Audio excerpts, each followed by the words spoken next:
Assalamualaikum warahmatullahi wabarakatuh. Penonton yang terhormat, sebenarnya penonton tahu nggak sih kalau kita ini itu seorang muslim dalam sebuah agama Islam, bukan hanya dari kakek kita, tapi kita sebagai orang Islam adalah saudara. Sebagaimana Allah Subhanahu wa taala berfirman dalam surat Al-Hujurat ayat 10. Bismillahirrahmanirrahim. Innamal mu'minuna ikhwatun. Sesungguhnya orang-orang mukmin itu bersaudara. Quran surat Al-Hujurat ayat 10.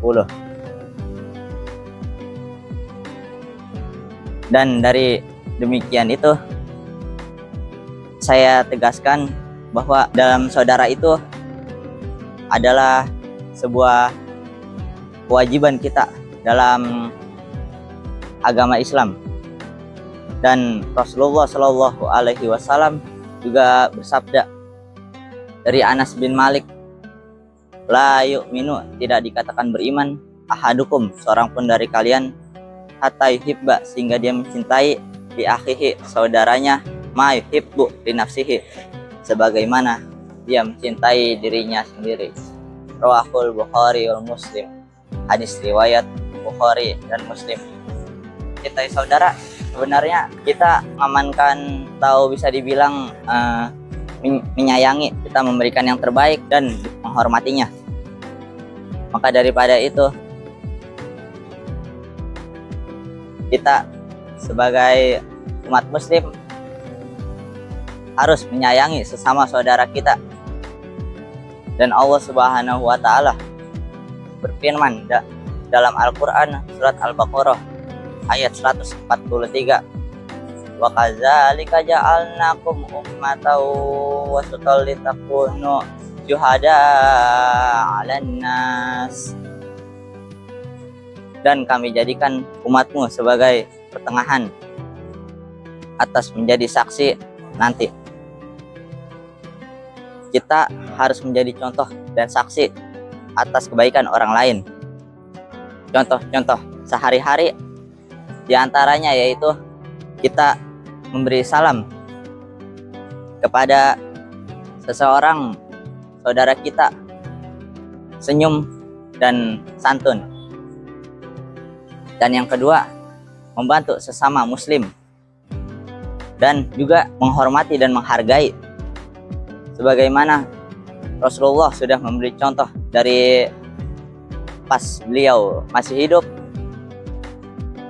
Beliau menaikkan Bilal bin Rabah untuk azan. Kenapa Rasulullah menaikkan Bilal bin Rabah untuk azan? Karena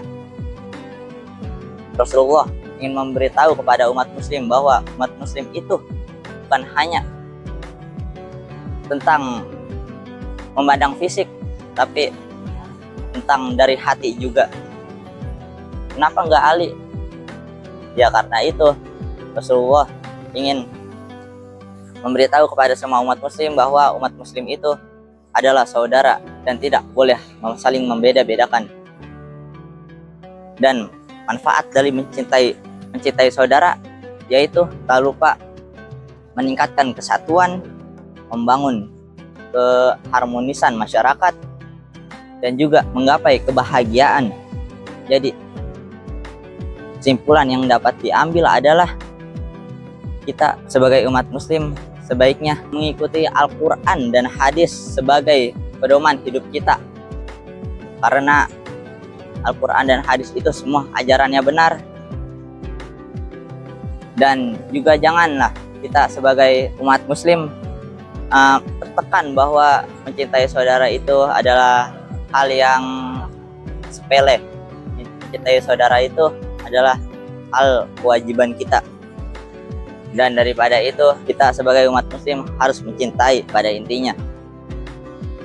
Dan saya minta doanya semoga pondok pesantren ini jadi pondok pesantren yang lebih berkualitas dan banyak pesertanya. Wabillahi taufiq wal hidayah. Wassalamualaikum warahmatullahi wabarakatuh.